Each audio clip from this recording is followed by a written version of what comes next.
Hello दोस्तों, नमस्कार। तो हमारी आज की कहानी है क्यों दिया माता सीता ने गाय, पंडित, कौवे और नदी को श्राप। तो चलिए इस कहानी को हम शुरू करते हैं।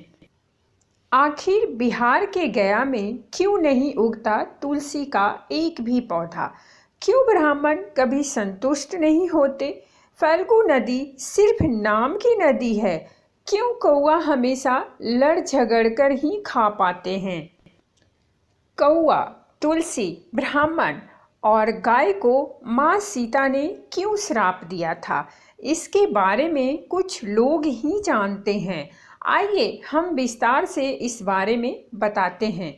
वाल्मीकि रामायण के मुताबिक वनवास के दौरान भगवान राम, लक्ष्मण और माता सीता पितृपक्ष में श्राद्ध करने के लिए बिहार के गया धाम पहुँचे।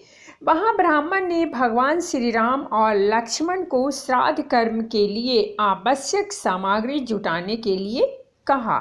इस पर भगवान राम व लक्ष्मण नगर की ओर सामान लाने के लिए निकल पड़े। ब्राह्मण देव ने माता सीता से आग्रह किया कि पिंडदान का समय निकलता जा रहा है।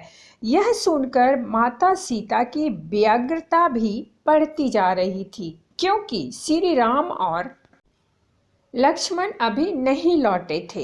इसी दौरान दशरथ जी की आत्मा ने उन्हें आभास कराया कि पिंडदान का वक्त बीता जा रहा है।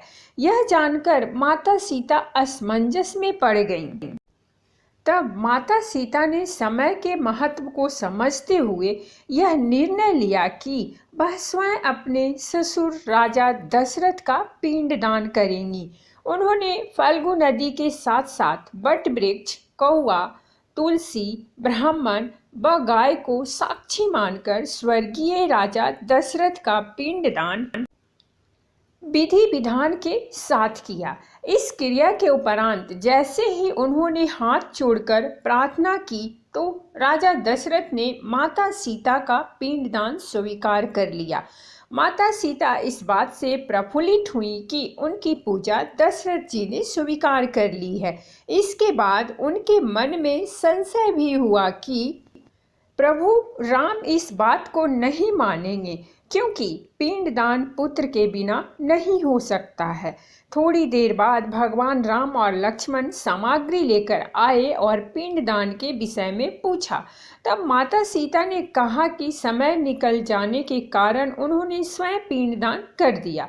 प्रभु राम को इस बात का विश्वास नहीं हो रहा था कि बिना पुत्र और बिना सामग्री के पिंडदान कैसे संपन्न और स्वीकार हो सकता है। इसके बाद माता सीता ने कहा कि यहाँ उपस्थित फल्गु नदी, तुलसी, कौआ, गाय, वट वृक्ष और ब्राह्मण श्राद्ध कर्म की गवाही दे सकते हैं। भगवान राम ने जब इन सब से पिंडदान किए जाने की बात सच है या नहीं पूछा, तब फल्गु नदी, गाय, कौआ, तुलसी और ब्राह्मण पांचों ने प्रभु राम का क्रोध देखकर झूठ बोल दिया कि माता सीता ने कोई पिंडदान नहीं किया है। वट वृक्ष ने सत्य कहा कि माता सीता ने सबको साक्षी मानकर विधि पूर्वक राजा दशरथ का पिंडदान किया है। पांचों साक्षी के झूठ बोलने पर माता सीता ने क्रोधित होकर उन्हें आजीवन श्राप दे दिया। इन्हें मिला था श्राप। फल्गु नदी को श्राप दिया कि वह सिर्फ नाम की नदी रहेगी, उसमें पानी नहीं रहेगा। इसी कारण फल्गु नदी आज भी गया में सूखी है। गाय को श्राप दिया कि गाय पूजनीय होकर भी सिर्फ उसके पिछले हिस्से की पूजा की जाएगी और गाय को खाने के लिए दर बदर भटकना पड़ेगा।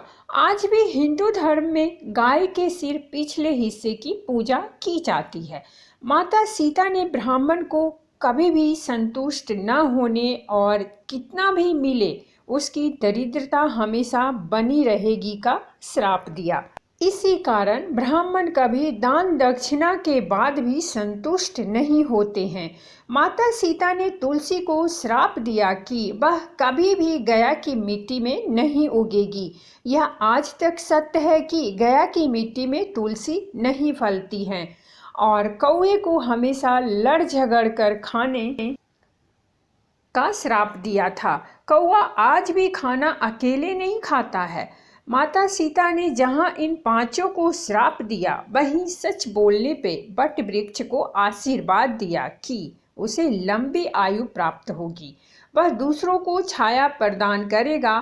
पतिव्रता स्त्री उनका स्मरण करके अपने पति के दीर्घायु की कामना करेगी। तो दोस्तों, एक ही हमारी आज की कहानी। अगर कहानी अच्छी लगी हो तो प्लीज़ हमारे चैनल को सब्सक्राइब कीजिए, वीडियो को लाइक और शेयर जरूर कीजिए। कहानी सुनने के लिए बहुत बहुत धन्यवाद। मिलते हैं हम एक नई कहानी के साथ।